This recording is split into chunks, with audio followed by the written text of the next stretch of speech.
Greetings, my sports to the bone people. Hope you guys are doing okay. Hope you're all enjoying your day. And I am just here to talk to you a little bit. So the West Indies women, they played the third and final T20 against Australia. And we ended up on the losing side.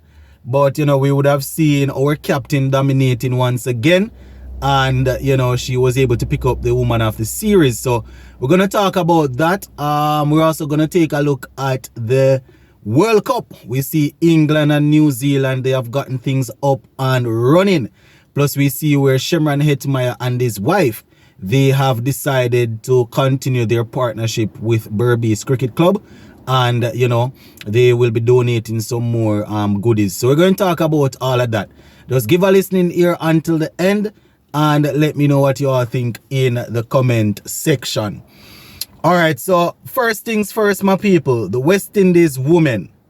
Now, Australia, they batted first once again, and they were able to put together a good little total. They actually made 190 for 9. So the other day I was saying that, even though we chased 212 in the last game, if we were chasing again, it would be nice if we didn't have so much to chase. And it so happened that we restricted them for 190, but we were unable to chase it down. We ended up we got bowled out for 143 in 19.5 overs. Now, batting for Australia, they had a couple of ladies that did pretty well. Let me just pull it up here. So batting for Australia, we would have seen McGrath. She got 65 from 34. We also saw Perry getting 40, and in the back end there, a couple of ladies got some score. We would have seen Litchfield getting 36 and Sutherland getting 19. So that is how it went, my viewers, as they put together that 190 for 9. Now, bowling for the West Indies team, Connell, she was the chief destroyer there. She picked up 3 wickets for 25 runs from her 3 overs. Couple of other bowlers picked up a wicket each. We would have seen Henry, Matthews, Alain and Ramarak alongside James. They all picked up a wicket apiece, but they went for some runs.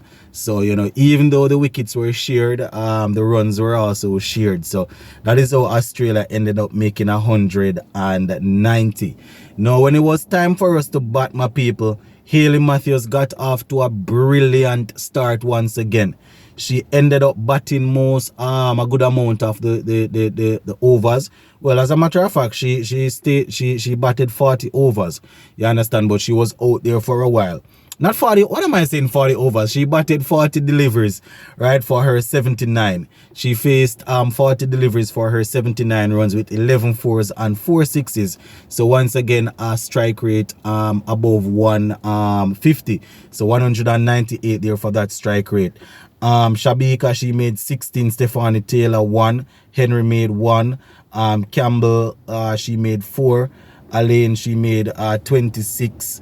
You understand? So apart from Hayley Matthews, no other player was able to get over 20. So that is how we ended up getting bowled out that cheaply.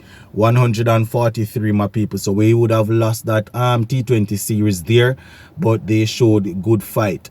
You understand? I want to say a shout out to Hayley Matthews, who clocked the player of the series there. Bowling for Australia, we would have seen Brown picked up 3 for 20. We also had Gardner, who picked up 3 for 32. And Garth, she picked up 2 for 24. So those were the chief destroyers, as the West Indies team was bowled out for 143. So shout out to the ladies for giving it a go. And they, as the captain said, when they went there, they decided that they had nothing to lose, and they went and tried. It's just that the Australia team proved to be a little bit too strong for them in that game there. Staying on cricket, The World Cup is up and running, my people, with a lot of empty seats. So at the time of me recording this, England, they were restricted to 282 for 9 of their 50 overs playing against New Zealand. 282 for 9. So, you know, not able to get over the 300 mark there. So at the halfway stage, I am imagining that New Zealand would be thinking that that's probably good. So Johnny Bairstow and David Malan, they opened.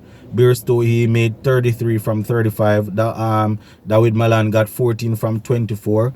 Joe Root, he made 77 of 86. He was the top scorer there. Harry Brook 25 of 16. Moeen Ali made 11. Josh Butler 43. I'm not too sure how much of a fan I am of Josh Butler batting that low. I mean, it's ODI cricket anyways, you know, so I could almost understand, but you know, that seemed to be sort of low. Liam Livingstone made 20, Sam Curran made 14, Chris Wokes made 11. Adil Rashid was left not out on 15, and Mark Wood on 13. Now bowling for the New Zealand team, Matt Henry, he was the chief destroyer there, picking up 3 for 48 off his 10 overs. Mitchell Sattner, 2 for 37 off 10. Glenn Phillips, he also picked up 2 wickets. He bowled 3 overs, picked up 2 wickets for 17 runs. And we would have seen Ravindra getting 1 for 76 off his 10 overs. Trent Bolt, he bowled 10 overs for 48 runs and picked up 1 wicket. So that is how things are going so far in this game, my people. As I said, at the time of me recording this, it was the end of the first innings there, so they were on the break for New Zealand to go and chase that total. So that is it where that is concerned.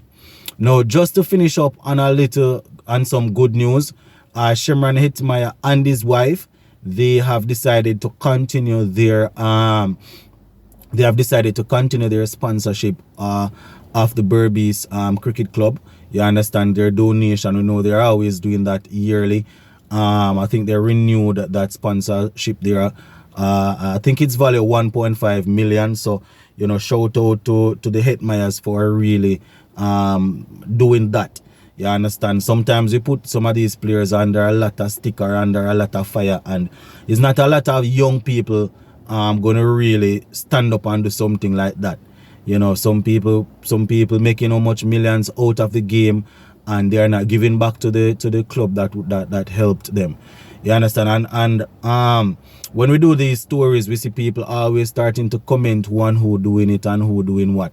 So I always like to say it's not a competition or anything, you know. But each time I see people do these sort of things and the stories out there, I'm definitely going to highlight it. Because when they are playing cricket and things not going how we want it, we're the fastest to really talk and tear them down. So when they are doing things like these where they don't have to do it, you know, you need to give them their props. So shout out to them. And for them to be doing this at such a young age, it's really commendable. You understand? Not a lot of young people around the Caribbean, you know, actually going out and making money like that and giving back and helping to develop their country in their own way. So we have to say big up to them. Go and leave a write us off, you know, my people. Hopefully later on, when this game between New Zealand and England is finished, we can talk a little bit more. Big up on yourselves, in.